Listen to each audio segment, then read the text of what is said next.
Day from 9 to 11 for the feistiest and most fun news debate on TV, where free speech reigns. I'll bring you a sharp take on the day's biggest stories, bombshell newsmaker interviews, and A-list guests. And I guarantee you, no spin, no bias, no censorship, and no reason to go to bed. That's Dan Wootton Tonight, Monday to Thursdays from 9 on GB News.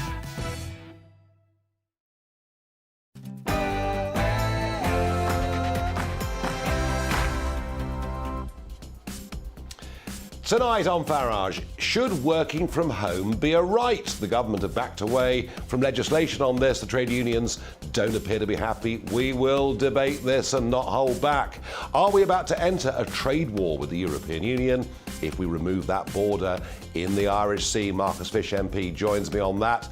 And Stephen Roberts, former Deputy Assistant Commissioner at the Metropolitan Police, joins me on Talking Pints to talk all things policing and law and order, including Insulate Britain protesters. But before all of that, let's get the news.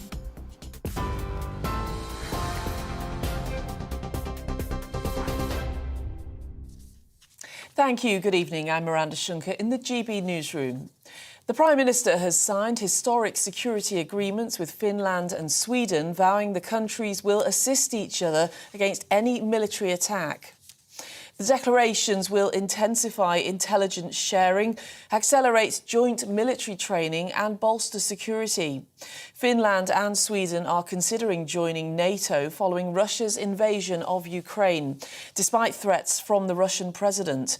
Speaking at a joint news conference in Finland, Boris Johnson said the war has changed the equation of European security. We've seen the end of the post-Cold War period, and the invasion of Ukraine, sadly, has opened a new chapter. And it would be fair to say that it has also brought Finland and the UK even closer together today.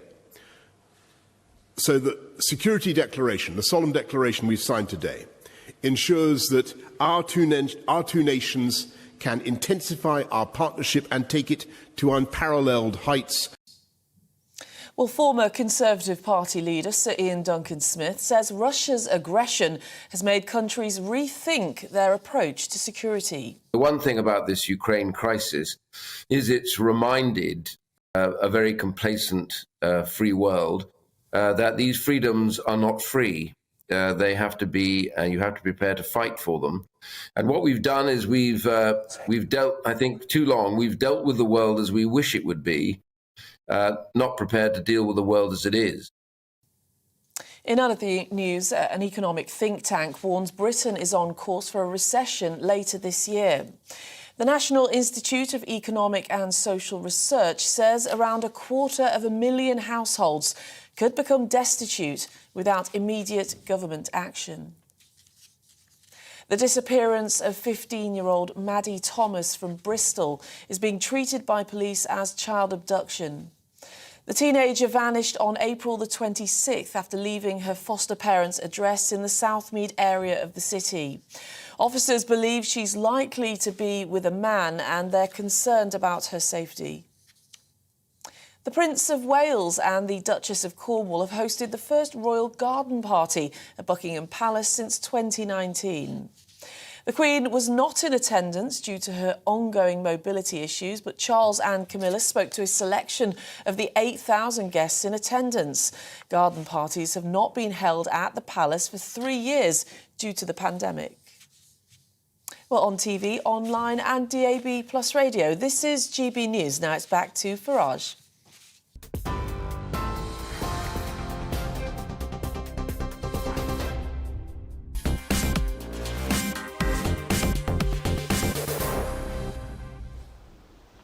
You remember, don't you, when the pandemic struck and we were all told to stay at home, and the April weather in 2020 was, I think, the best it had been for 50 or 60 years, and we were all working from home. Well, we were supposed to be working from home. I think a lot of us were enjoying the sunshine. If we were lucky enough to be in the garden, perhaps drinking a lunchtime beer, it all seemed really rather wonderful. And from that moment, work from home has become very popular indeed. A poll says 56 86% of people would like to spend more time working from home. I get it. I understand it. You perhaps haven't got to get on a train and commute into London. You're not going out and buying sandwiches, beers on a Thursday night for people you work with. It's much cheaper working from home. You can save a lot of money. I've always been very sceptical about two things. The first is productivity. I completely get it. If you're a computer programmer or someone like that, probably being at home, on your own, without the distractions of being in an office, you probably can get more done. But for most people, are they really more productive working from home? Well, there's a knock at the door because there's the latest parcel delivery of something, or the dog's not well, or the kids are off school, and there's a whole, and the phone rings, and there's a whole host of distractions. So I'm very sceptical about people's productivity working from home. I really, really am. And the other real objection that I have to it is it's really bad for young people. Young people in life, in the main, get on and learn by being with older people, by being with more experienced people, and that's how they get on, that's how they learn things. So I don't think work from home is a good idea in most cases. Now, we were expecting yesterday an employment bill to come from the government. There were 38, of course, other pieces of legislation, most of which there simply isn't time to get through Parliament. But the employment bill wasn't there. And so any right enshrined in law to work from home is not going to get put forward by this government. Boris Johnson, in fact, sort of went rather on the attack. He's saying, look, it's a complete disgrace that HGV drivers cannot get their driving licences updated, that the wait for passports is as long as it is. And of course, Jacob Rees-Mogg has been going around civil servants' offices, leaving notes saying, sorry, I missed you. And when you see some of the figures for Whitehall, when you see some of the Whitehall departments are still only running at between 25 and 35% of their normal staffing levels. So you tell me, is working from home something that should be a right? Give me your views. Farage at gbnews.uk. I just think we have to try and get back to normal as much as we can. And I think, frankly, a lot of those that say they want to work from home 2 or 3 days a week are taking the mickey. Now, not everybody agrees with that position. One of them, I think, is going to be Dave Penman, General Secretary of the FDA. And your trade union represents professionals and managers in public service. Yes. So kind of Whitehall, really. Whitehall, but across the country. I mean, most of the civil service isn't around SW1. It's actually outside the M25. Yeah. So there is a little bit of a London-centric dialogue about this, but actually this is an issue across the country. So let's take London, just to sort of kick off with London. So I'm a civil servant, I'm working in Whitehall, I get a London waiting for doing that, but if I work from home, I haven't got to pay for the train, I'm not going to get a sandwich at lunchtime, I'm not going to buy that round of drinks on a Thursday night. I mean, of course I want to work from home. I'm a whole lot better off. But when seriously, when you look at the backlogs that Boris pointed out yesterday, the backlogs, driving licences, passports, isn't that an argument of getting teams of people together in offices working with each other? So I think that you need to separate some of those issues. It's really disappointing what the Prime Minister said yesterday. And also, he knows, as other ministers know, that the backlog for passports has nothing to do with working from home. The Passport Office actually doesn't feature that. It's not a great thing in there because of the nature of the work. It's about the demand for passports and the fact that they're not able to recruit staff. So one of the difficulties of this is this becomes a distraction for every kind of excuse from government about why something's not working. All right, well, let's try Ministers are then saying, well, that's because people are working from home. Let's try DVLA, shall we? Let's try DVLA, where, as you know, there was a strike that took place not all that long. And these things happen, I know, but there was a strike.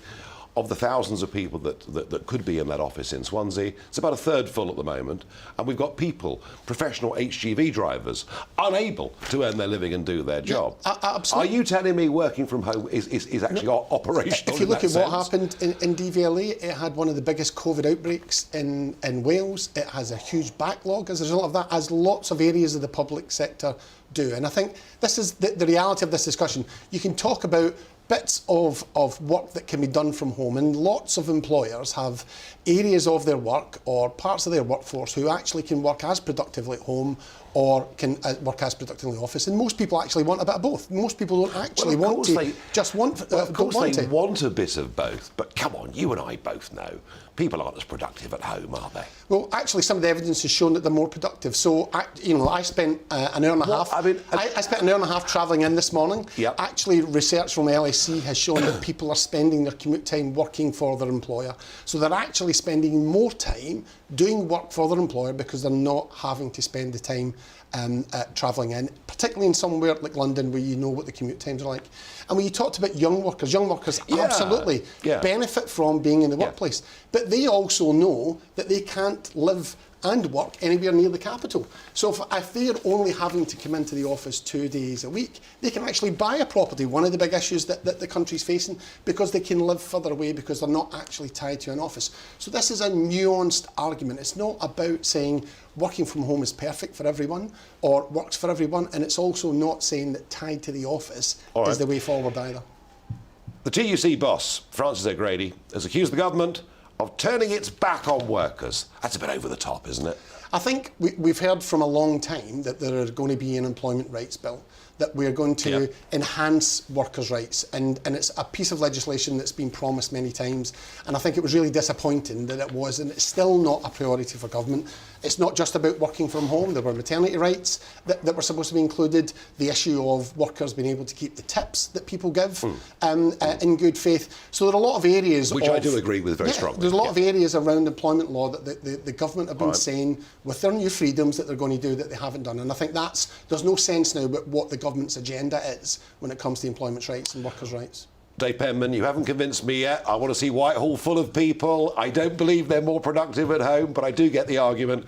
There's a lot of time wasted on trains sometimes, and I do get that argument. I'm not buying into it. We'll return to it another day, and thank you very much indeed for coming in and joining this debate. And, as Dave said there, we all had expected this employment bill. We had expected legislation, and we have lived, haven't we, through a time where workers' rights have fundamentally changed, particularly when it comes to people having children, and that applies to maternity rights, paternity rights. So is it a big shock? Is it a big shock? And I'm joined by Gillian Howard, employment lawyer. Is it a big shock that this legislation, this much vaunted legislation, just didn't appear yesterday? Yes, it is a shock. We just can't understand or have it explained. It's dreadful. It's a shocking waste of time, and for most workers who were expecting the provisions in the employment bill, and lawyers as well, it's shocking. I mean, a lot of workers were very much hoping that work from home or flexible working, or call it what you will, would effectively be enshrined in some form of legislation. And clearly, I think it's that aspect, perhaps, of the legislation that's frightened the government more than anything else. I mean, should it be a right for a worker to say they can spend Mondays and Fridays at home? Well, yes and no. I mean, if you have a right, Either one of those. Not either or. Yes, if you have a right, then you have a corresponding duty. So the corresponding duty of any worker who is allowed, permitted to work from home, or has a right to work from home, has to work from home. And as you say, they mustn't skive off, they mustn't do domestic duties, they must do their work. But actually, there is no evidence that workers who are working from home have worked less productively. In fact, there is evidence to show that they've been more productive. They can work, for example, if their children go to bed, once they put their children to bed, the employees go back to the computer and do some work, some extra work. I've found all the best things in life have happened because I've been with people and you've bounced ideas off people, or you've thought, goodness me, she's doing that rather better than I am. And actually being together, isn't feeling part of a team an essential part, whether it's a civil service department or a private company? Isn't that what gets the best results, not being on your own? Well, I think it's both. I think you're absolutely right that work is also a social event. You're quite right. You do learn from watching how other people cope with a difficult telephone call or cope with writing a report, and you get the support. And I absolutely agree that what was called the new normal isn't the new normal. The norm is to work from your office or from your workplace. Yeah. It isn't normal to work from home. So I do dispute and disagree with those who say, well, the new norm is to work from home. It's not, is it? No. Don't you think in 2 years' time we're all going to be back in the offices just as we were before the pandemic? I'm not quite so sure about that. I think the employers view of the correct working model is changing. And certainly, for example, women and men who are taking parental leave and who need to work from home because they've got children to look after or elderly dependents to look after, employers are getting used to that model. But I don't think working from home full-time will ever come into the workplace or the workers. And should the government put something in legislation about the right to work from home, or should we leave it between employers and employees? I personally think we should leave it, because most employers are very reasonable, and virtually all workers that I come across are hard-working, decent, conscientious people who don't skive off. Gillian Howard, I agree with that completely. The idea that pieces of legislation solve everything doesn't actually work. Thank you very much indeed. Now, we've heard an awful lot, haven't we, about the Irish border. It all started off, of course, to begin with Theresa May's backstop. That got ditched, and we were given this oven-ready new deal by the Prime Minister and very explicit promises that there would not be a border down the Irish Sea. Well, we are in a mess that is entirely of the Prime Minister's own making. Lord Frost sat here 2 nights ago and said, look, we had to end the impasse, and that is what they did. I feel it's a mess of our own making, but we're in a funny old position right now because clearly Northern Ireland's been put in a totally impossible position. A part of the United Kingdom has been annexed, effectively. Something's got to be done. Liz Truss is talking tough about invoking Article 16. The European Union, of course, don't like this one little bit. They've been wholly uncooperative on Northern Ireland right from the very start. It's as if we're going to sort of smuggle inferior goods through Northern Ireland into the Republic, which of course is total nonsense. But when they threaten a scrapping of the deal, a scrapping of the trade deal, are they serious? Should we be worried? Well, Marcus Fish, Member of Parliament for Yeovil, joins me in the studio. Good evening. Hi. Well, all sounds quite serious, doesn't it? We've got Mr. Šefčovič from the European Commission and various Belgium leaders and others saying they will do such things to us. Should we be worried? I don't think that it would be right or fair of them to think in that way, and I think when they see what we have been thinking about, what we're really thinking about is a reasonable evolution of the protocol, very much within the spirit of the protocol, to preserve peace in Northern Ireland and stability in Northern Ireland and solve the problems that the vast majority of people in Northern Ireland agree there are with the protocol, and they support reform of it.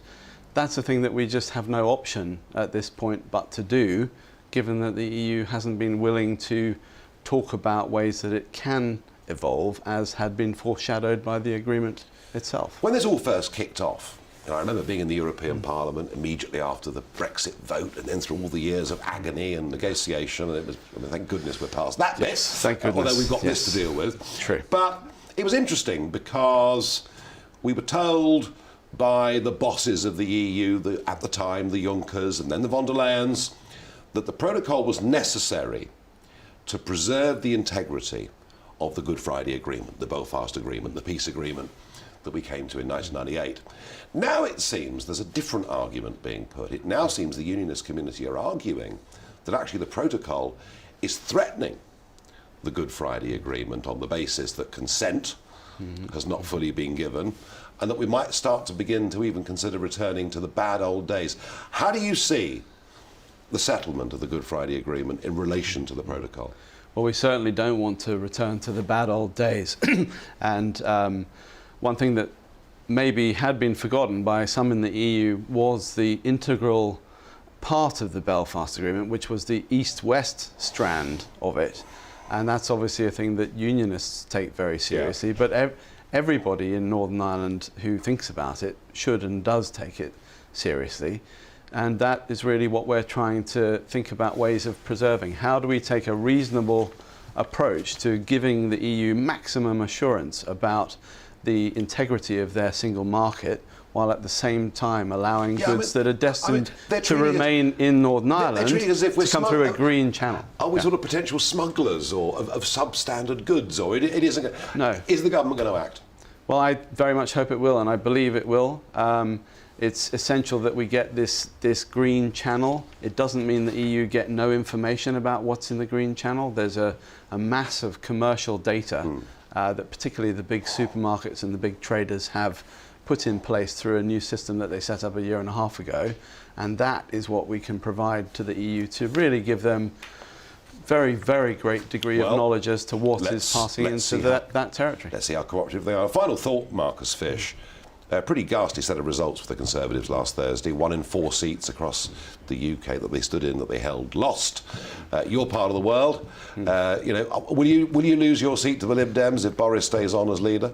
No, I don't think that that's the case. I think we have a very good record in Somerset, and we actually picked up some council seats. We got good young people involved, Hang on, good the Lib women. Dems are now running the council. I know, very annoying. You can try and put a positive spin on it. But it's worth saying that it wasn't quite as bad as I'd feared, to be honest. However, it is true that we need to have a laser-like focus on the issues that matter to people for the future, particularly on cost of living. I've been talking to ministers in recent days about how we can really get ways in place to actually reduce people's experience of price inflation. I'm against just subsidising people to pay the higher prices. It's much better if we can limit the prices in the first place. And there are things I think that we can do. Well, we need to hear them fairly quickly. That the government we need to hear them fairly quickly. Yeah. I don't doubt, Marcus, that Boris was the right man for December 2019. Is he the right man now? Well, I think he can be, absolutely. But I have said in public that I think the current not that he setup, is, but he can be. I think the current setup needs to change to be more flexible on some of these economic issues in particular. That's going to be the real story of the next 2 years. The economics are going to be difficult, and we don't want to give the Bank of England any harder a job to do to sort of cool down the inflation which is there in the economy because of the pandemic, because of the war and other things, and because of the money printing which has been going on. So the more that we can get that price level under control through things we can do, the less pressure there will be on Bank of England to jack up interest rates and squash it with demand destruction, which no one wants to see. Marcus Fish, thank you very much indeed for joining me. In a moment, we go to the Scarlet Pimpernel of British politics. Yes, we'll be joined by the Gravesham MP, Adam Holloway. I've absolutely no idea which country he's in today. We'll find out in just a moment.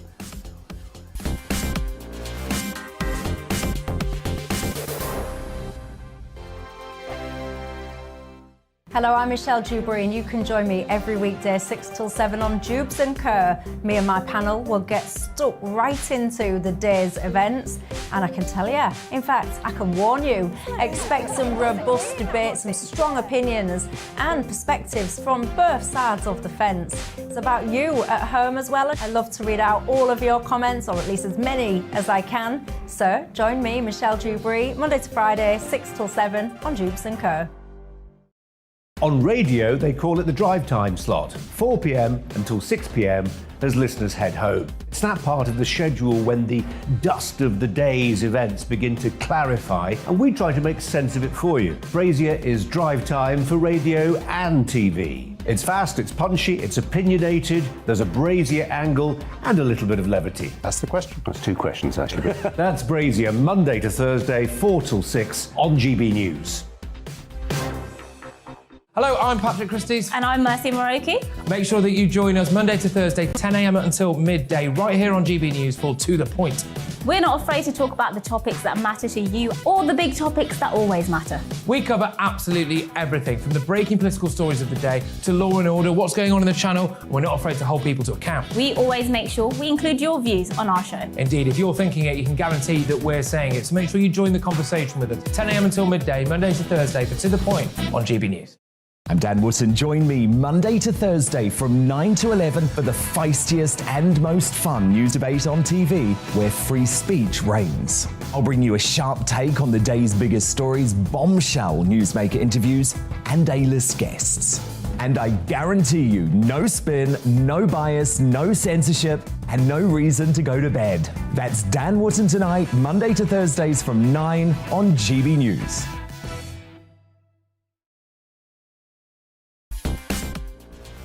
Coming up on The Mark Stein Show, the victims of the ongoing back scandal keep coming. Tonight, 2 more people open up about their ordeal after they were left injured by the vaccine. Peter Schiff joins us to discuss the declining US dollar and euro. And one woman's inspiring journey from escaping Al-Qaeda to fighting against draconian rules that force women to wear burqas. All that and more on The Mark Steyn Show from 8 o'clock.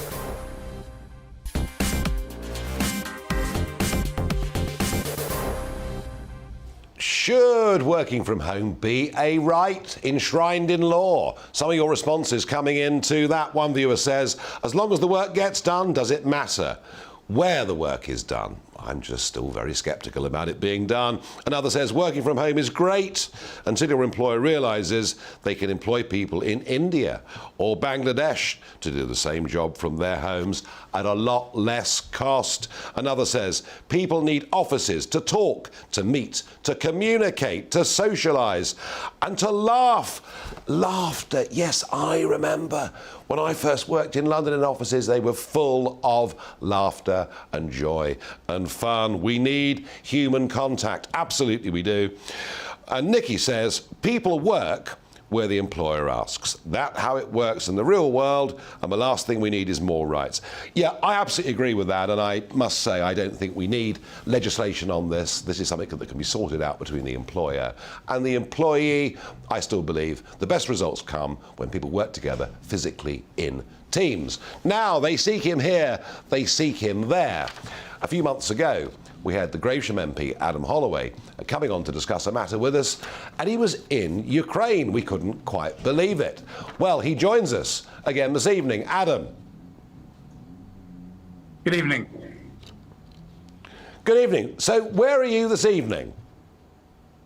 I am on the eastern side of the Black Sea in former Soviet Georgia, in the capital, Tbilisi. As your viewers will know, this is a country of some 4 million people, 20% of whose territory is already occupied by Russia in Abkhazia and South Ossetia. Indeed, I've literally, to the panic, I think, of your production staff, I've literally just got in from the edge of South Ossetia, where 200 meters from the road I was sitting on are Russian troops. I mean, where we are right now, we're 30 kilometers or so away from Russian tanks that have been here for over a decade. So I'm here just taking a look at this place, which, you know, could be next on the list after Ukraine and Moldova, unless we get it right.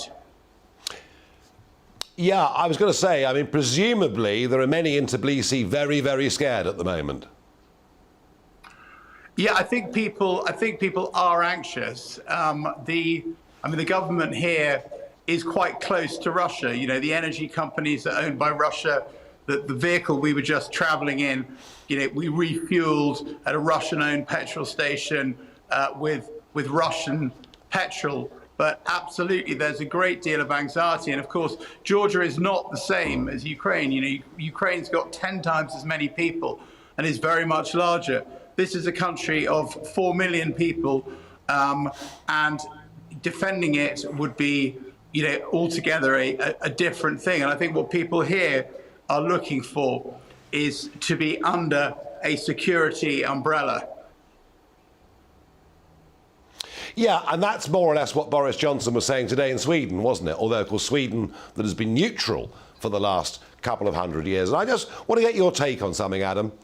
You know, I have felt for a very long time that our continued expansion of EU and NATO to the east was something that Putin would use with his people as an excuse for whatever he might do. And indeed, his 9th of May speech echoed much of that. And when I say that, by the way, I'm not justifying any of his actions. But does it to you, as a former military man, a member of parliament, and a traveller in this part of the world, does it make sense for us to effectively be encouraging Finland and Sweden to join NATO at this moment in time? Yeah, you know, Nigel, yet again, you're raising a very interesting point that mainstream politics should also be raising. Apologies to your viewers for being a little bit esoteric here, but in, I think, 1997, a very elderly former director of the CIA called George Kennard wrote an article about how he thought that it was a big strategic mistake by the West to shift the borders of NATO right up to the edge of Russia, because this plays very badly to that group in Russian politics, well represented by President Putin and indeed much of the Russian population, that thinks that the biggest disaster of all was the end of the Soviet Union. So for them, missiles and NATO on their borders is very worrying. I mean, we had that, of course, during the Cuban Missile Crisis. So you have that on the one hand. But on the other hand, if countries like Georgia or Ukraine or the Baltic states are sovereign nations, it must be up to them whether or not they apply to join NATO or the EU. And of course, it must be up to us whether we wish to, put them together as to take them in.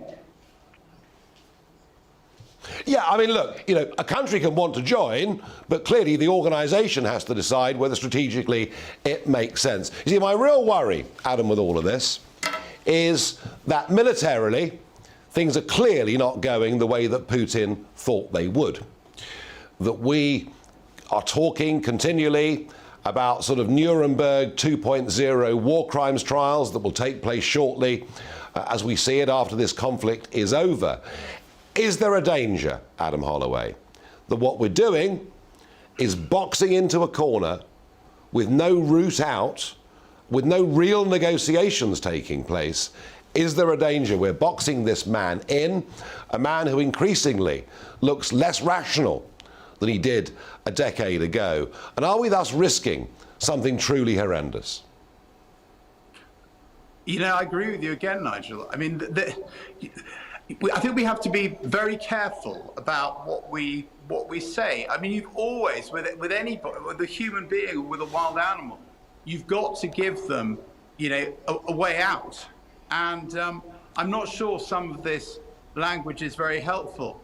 But again, on the other hand, go back to your previous point and question, I think deterrence is very important. I mean, people here say that actually what they want now is they want lots of anti-tank weapons and lots of anti-aircraft missiles so that the Russians would be deterred from doing it. And of course, Ukraine is not a NATO member. And guess what? It's got the horrendous things that we're seeing on our screens every day. However, the Baltic states are NATO members and nothing's happened. And, I think we all know from our own lives that, when you have a bully, you've got to stand up to them and you've got to deter them.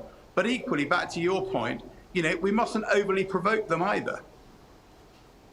Yeah, no, absolutely. Huge debates. Adam, thank you very much in joining us today from Georgia, and we'll look forward to speaking to you again from another country very few people in Britain have ever visited. Thank you very much indeed. Now, Sadiq Khan has been over on the West Coast speaking at Stanford University, mixing with his friends from Bloomberg and those sort of organisations. Of course, he's been together with Hillary Clinton. And as many of you will know, Elon Musk openly calling Twitter an organisation with a left-wing bias, saying that once his deal goes through, if it goes through, hopefully it will, that Donald Trump will be welcomed back on it.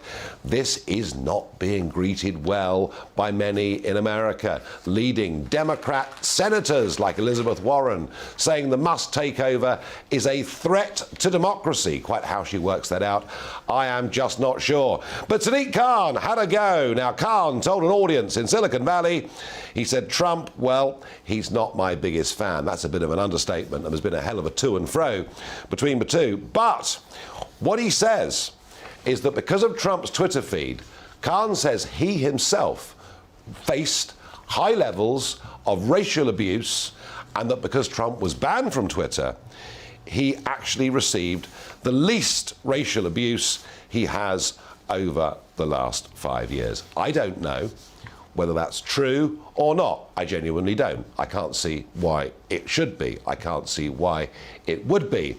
But what it does show you, what it clearly shows you, is there are so many on the liberal left of politics, on both sides of the pond, that do not want Musk to take over Twitter, do not want free, open debate. It's quite telling. Now, my real What the Farage moment, this happened at 7:39 this morning. Now, Michael Gove is, of course, a very senior cabinet minister, one with a raft of responsibilities from housing to levelling up and so on. And Gove appeared on a whole series of radio and TV channels this morning, including this, which took place at 7:39 this morning on BBC's breakfast programme. And here he is delivering his lines.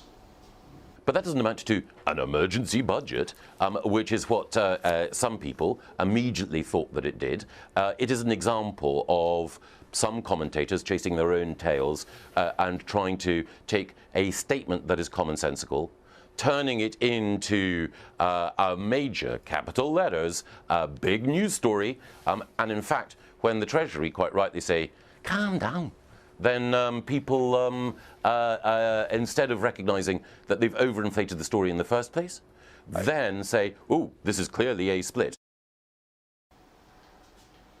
Goodness gracious me, what on earth was that all about at 7:39 in the morning? Michael, I know it's a high-pressure job being in the cabinet. I don't know what you're on, but give it a rest, for goodness sake. That was not a good look. So more of your thoughts on work from home. Anthea says, not a right, but an option, subject to employer, business needs and feasibility. Sue says, if the work is done and to a good standard, why is it such an issue? A right to lay in bed all day, doing minimal work? I think not, says Marion. So there are very, very strong views on work from home. I just personally don't believe that it is the new normal. I think within a couple of years we will be back in our offices pretty much as we were before the pandemic, and I think that's a better outcome. Now, in a moment, it's time for Talking Pints. And the Metropolitan Police, who runs it, who's in charge, is it doing a good job, is a constant debate and discussion here on GB News. And Stephen Roberts, former Deputy Assistant Commissioner with 31 years' experience in the Met, will join me in just a moment.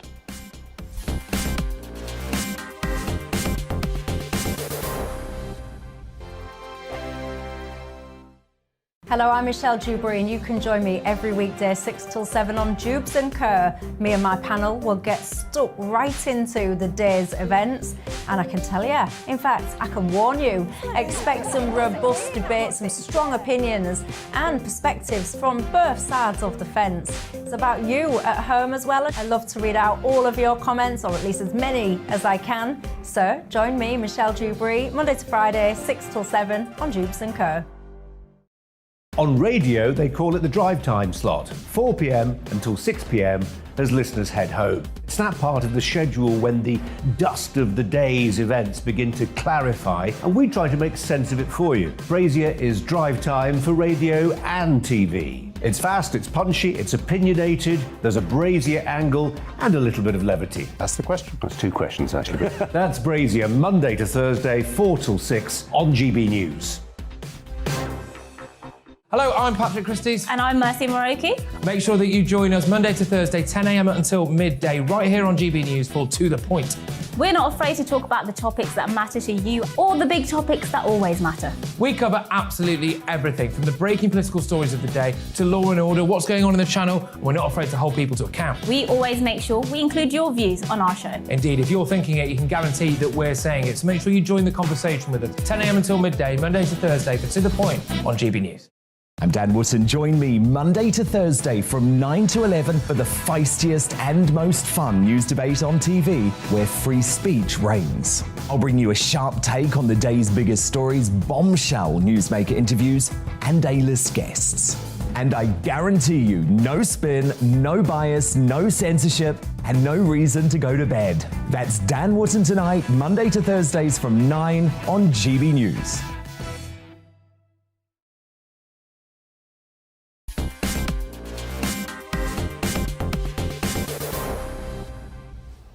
It's that time of the day. Yes, the GB News Tavern is open. I'm joined by Stephen Roberts. Stephen, welcome to Talking Pints. Cheers. Very good to see you. Now, 31 years in the Met, rising up to a very senior level, covering terrorism and all sorts of burglary and all sorts of things. But I see from your background, you're a comprehensive boy that went to Trinity College, Cambridge. Were you a fish out of water there?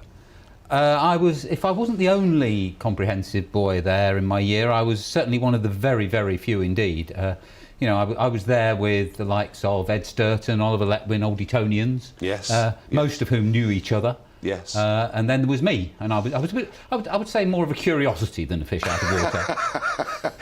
And you mention all those names, and we talk about Oxford and Cambridge and Eton, and you realise the extent to which the great institutions of state of this country are still run by people from a very, very narrow background, aren't they? Yes, that is still the case. I think it's changing, just as the sort of people going to Cambridge now is changing quite dramatically. Yep.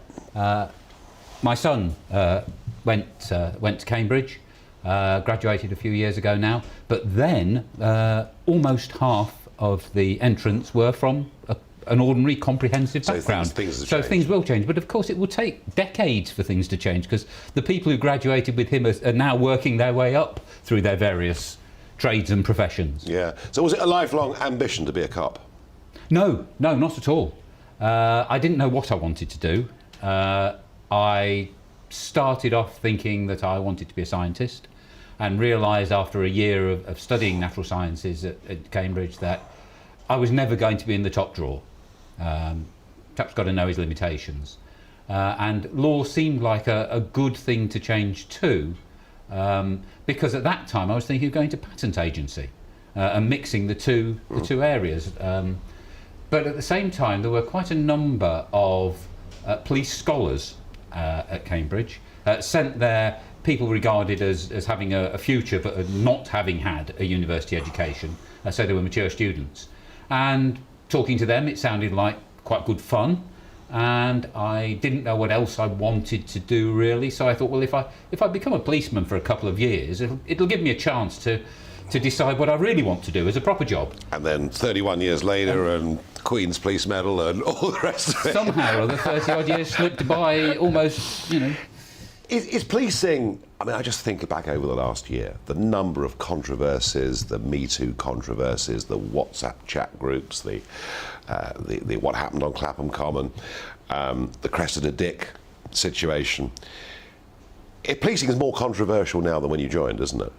Oh yes, I'm sure it is. It's much more overtly political. There's always been a political element to policing, but in the past I think it was kept very much in the background.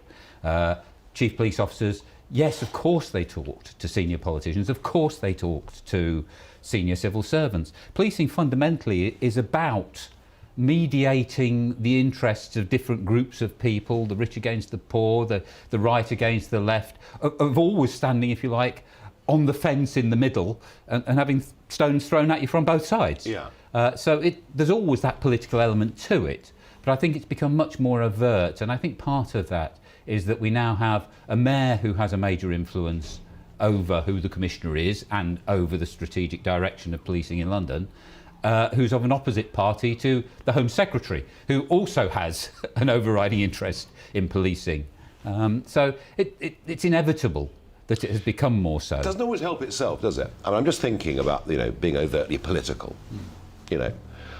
When an organisation called Black Lives Matter hit the streets of London, I mean, I knew who they were from my time in America.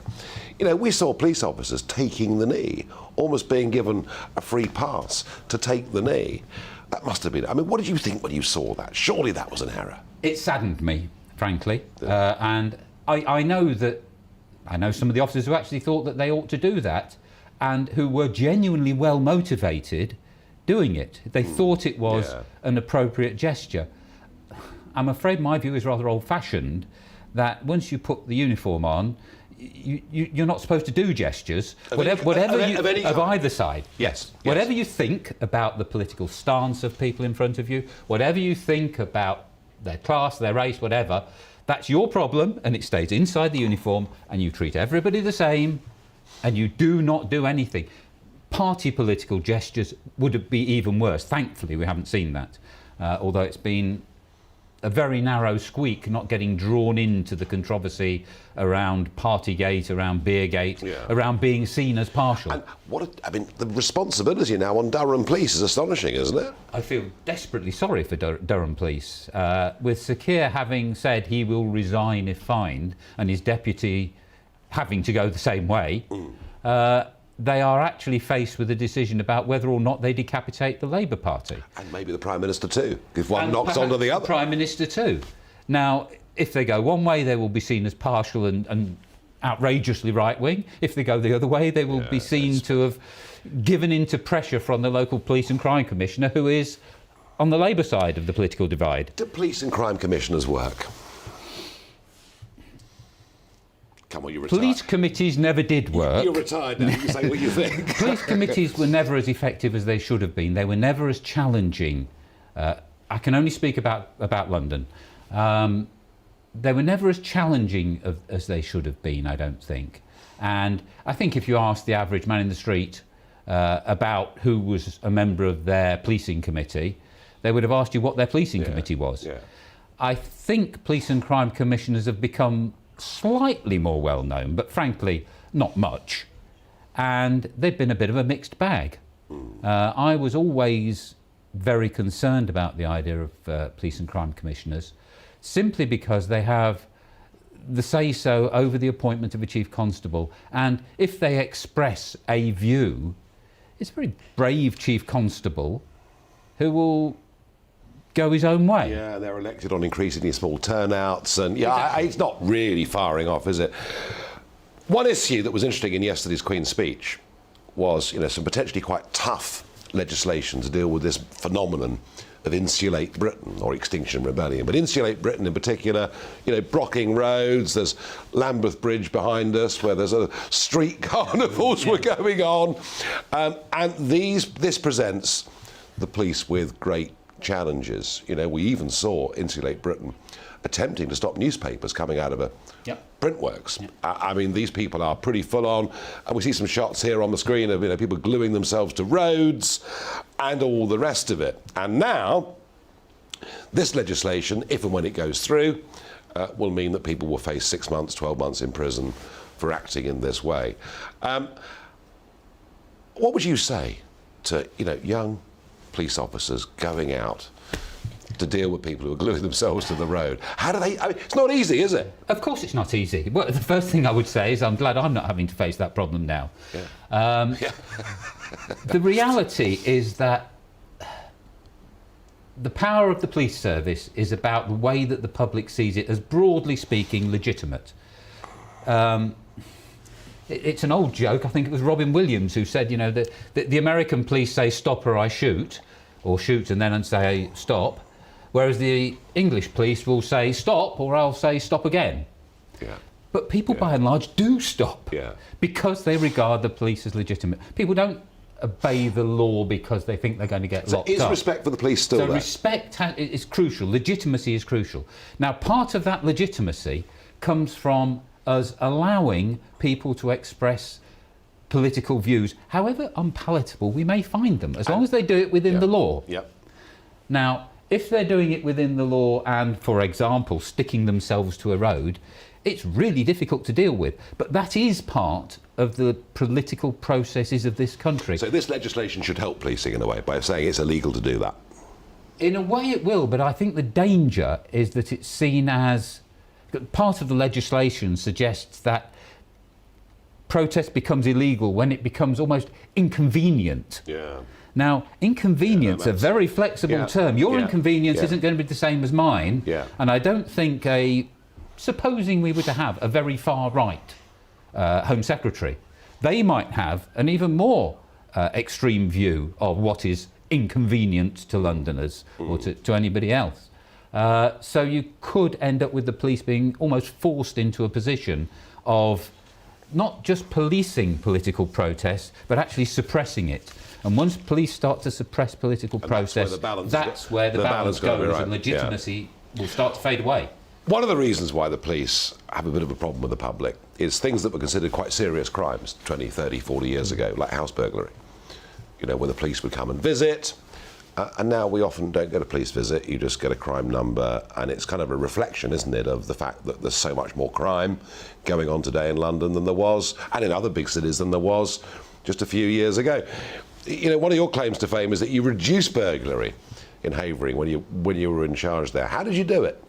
I made myself a real nuisance to every police officer on my division. Yeah. It was the one single focus that I had, and every morning I insisted that on my desk were details of every domestic burglary we had. Okay. We had in the previous 24 hours. Interesting. And then I actually went to see the police officer who was dealing with it, the investigating officer, because over and over again we had to say, this is our most important challenge. Our clear-up rate at the moment is 0. Now that's simply not good enough. People here think we're absolutely wonderful, but actually we're not stopping them getting burgled. So you were a tough boss, were you? Well, I like to think I was a nice boss.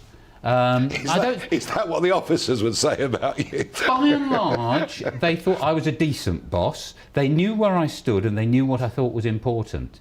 I ended up quite soon after I started there, actually, with a little ceremony where if somebody had arrested a burglar, I went to see them and presented them with a bottle of scotch.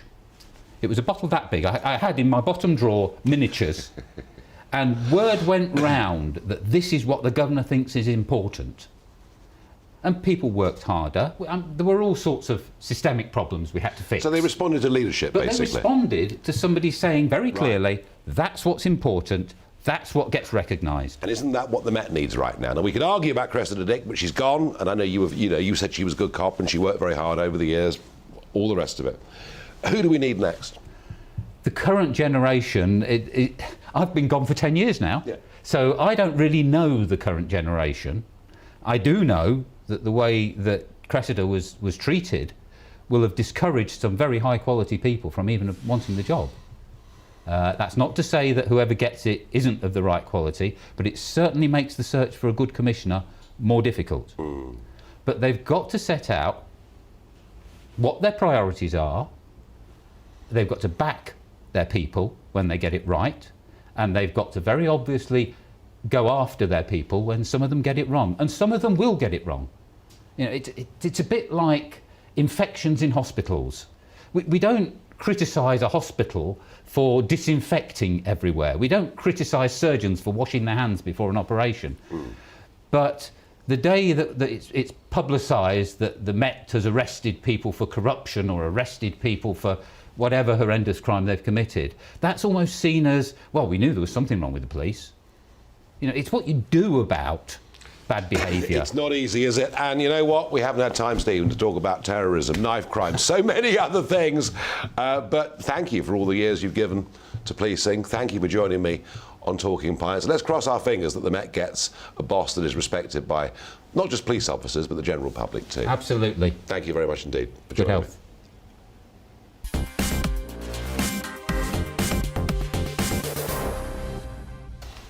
Is that all right? We're coming towards the end of the programme. We've got 2 minutes left. It is time for Barrage the Farage. You send your questions in. I do not cheat and look at them before I promise you. And I've kept Stephen Roberts here in case I get some tough ones. John asks, here we go. Knife attacks are still soaring. What is the answer to stop this hideous crime? We've got to keep on getting it across to young people, and it's predominantly young men, that if they go out with a knife, it's unlikely to end well. So many of these kids, so many of them, think that carrying a knife will make them safer, and it's absolutely not true. I started my service dealing with knife crime, picking up kids who've been stabbed off the streets, and it's still going on, and that's the message we've got to get across. And it's not just the police. Stop and search?